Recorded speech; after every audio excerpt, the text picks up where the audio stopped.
প্রেমঘোর পর্ব ৫৮ লিখেছেন নার্গিস সুলতানা রিপা। আমি কণ্ঠে রূপা। নৌশিন মায়ের কথা শুনে মাথা নিচু করে দাঁড়িয়ে আছে। মন খারাপ না করে এই স্যুপটা বানিয়েছি, খেয়ে নাও। কি হলো, নাও। নৌশিন স্যুপের বাটিটা হাতে নিয়ে রান্নাঘর থেকে বেরিয়ে আসে। নিজের রুমে গিয়ে স্যুপের বাটিটা টি টেবিলে রেখে দিয়ে খাটে দুপা তুলে বসে আছে। কিছু সময় পর নৌশিনের মা রুমে আসে। কি হলো, স্যুপটা খাওনি কেন তুমি? এভাবে মুখ গোমড়া করে বসে থাকার কোনো মানে হয় না। স্যুপটা খেয়ে নাও তাড়াতাড়ি। পরে খাই একটু। না, পরে কেন খাবি তুই? সব কাজ করতে পারিস, শুধু খাবার সময় যত বাহানা। এই একটা বিষয় নিয়ে আমাকে জ্বালিয়ে মারিস তুই। জন্মের পর থেকে বুকের দুধটাও জোর করে খাওয়াতে হয়েছে আমাকে। আর কত? ওই বাড়িতে গিয়ে তো আরও কাঠ হয়ে গেছিস। খাওয়া দাওয়ার খবর নেই। নৌশিনের এই বকাবকি শোনা খুব কমন ব্যাপার। বিয়ের আগে একমাত্র খাওয়া নিয়েই ওর মা ওকে কত রকমের জোড়াজুড়ি দিতে দিত, সেটা তো গণনার বাইরে। নাও, হাঁ করো। নৌশিন বাধ্য মেয়ের মতো খাবার মুখে তুলে নিল। এখন বিয়ে দিয়ে দিয়েছি, এখনও খাইয়ে দিতে হয়? কবে খাবার দিকে একটু নজর দিবি বলতো তুই? বাচ্চা যে চেয়েছিস, সাদাত কি বলেছে? কি বলবে? না মানে, রাজি হয়েছে? নৌশিন মাথা নিচু করে বলেছে 10 কেজি ওজন বাড়িয়ে দেখাতে পারলে রাজি হবে। নৌশিনের মা এতক্ষণ রাগ নিয়ে থাকলেও মেয়ের কথা শুনে হাসিতে ভেঙে পড়ে। হাসছো তুমি? হাসবে না একদম। আচ্ছা মা, আচ্ছা হাসছি না। তুই আগে স্যুপটা শেষ কর। আর পারছি না তো।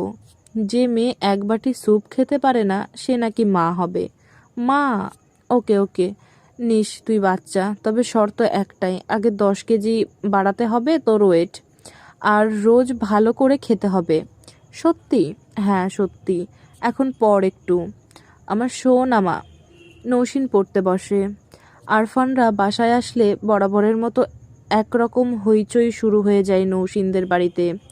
বাচ্চা আর বাড়ির সবার মাঝে থেকেও নৌশিনের মনটা সাদাতের জন্য আকুলি বিকুলি করে সব সময়।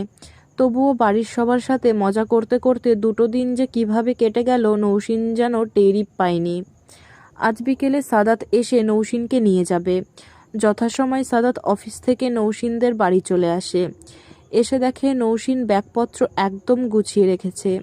কি ব্যাপার জান? নৌশিন খেয়াল করেনি সাদাত এসেছে। সাদাতের কথায় পেছন ঘুরে সাদাতকে দেখতে পেয়েই জড়িয়ে ধরে সাদাতকে। তুমি জানো কত মিস করেছি তোমায়। 2 দিন দেখি না আমি। একবারও আসা যেত না? বাবু কাঁদছিল তো, আমি আসতে চেয়েছিলাম। কত কষ্ট হয়েছে আমার, তুমি জানো? আমারও তো হয়েছে। তুমি নৌশিন সাদাতকে ছেড়ে দিয়ে নিজেকে ছাড়িয়ে নিয়ে একটু অভিমানের সুরে বলল, হয়েছে, আর বলতে হবে না। সাদাত নৌশিনকে পেছন থেকে জড়িয়ে ধরে বলল, কাল যখন বিকেলে কথা বলছিলাম তুমি জানো আমি কোথায় ছিলাম? কোথায়? বস হসপিটালে আছেন। নৌশিন সাদাতের দিকে ফিরে তাকায়, চোখ দুটো বড় বড় করে বলছে, কি? হ্যাঁ, হার্টে ব্লক তো তাই। তুমি এখন বলছো আমায়? ওনাকে বাবা বলে ডেকে যদি ওনার অসুস্থতার সময় পাশে না যাই কেমন আমি? আর তুমিও কাল না বলে আজ বলছো? ওই জন্য আসতে পারিনি, না হলে আসতাম। রাখো তোমার আশা, সরো। আমি মাকে বলছি আমি এখনই বের হব। আর হ্যাঁ, সোজা হসপিটালে যাব। আরে হ্যাঁ, যা বলেছি তাই হবে। তোমার বস বাবা এখন ভালো আছেন তো? তো তো কি হয়েছে? উনি আমাকে ছেলের বউয়ের মতন দেখে সাদাত। ওনার কেউ নেই দেখার মতো। বাবা মা হসপিটালেই আছেন, নো টেনশন। বাবা মা? তুমি হয়তো এটাও জানো না যে বস বাবার অনেক ছোটবেলার বন্ধু। সত্যি? সাদাত, তুমি না খুব খারাপ। আমাকে সব বলো না।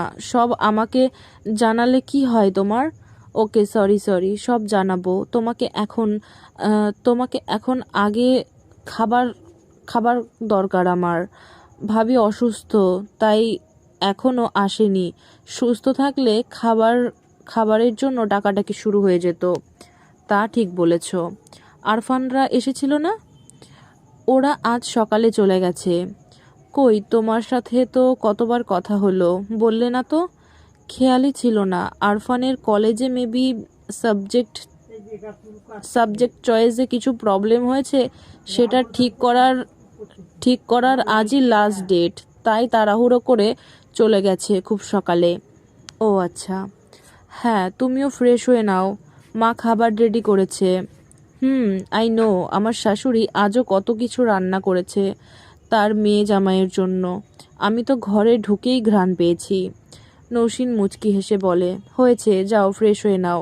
আমি কিন্তু বাসায় যাওয়ার আগে বস বাবাকে দেখে যাব একবার। আচ্ছা, ঠিক আছে। সাদাত ফ্রেশ হয়ে বসে খাবার শেষ করে।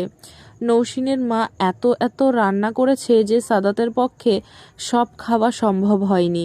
তবুও শাশুড়ির জোড়াজুড়িতে যা খেয়েছে মনে হচ্ছে পেট ফেটে যাবে। আর সাদাতের খাওয়ার ফাঁকে নৌসিন রেডি হয়ে নেয়। সাদাত রুমে গিয়ে দেখে নৌসিন শাড়ি টাড়ি পরে হিজাব লাগিয়ে একদম তৈরি হয়ে আছে।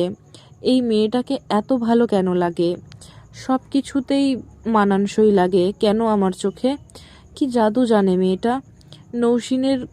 নৌসিনের কথাই হুঁশ আসে সাদাতের। হ্যালো, কি দেখছো?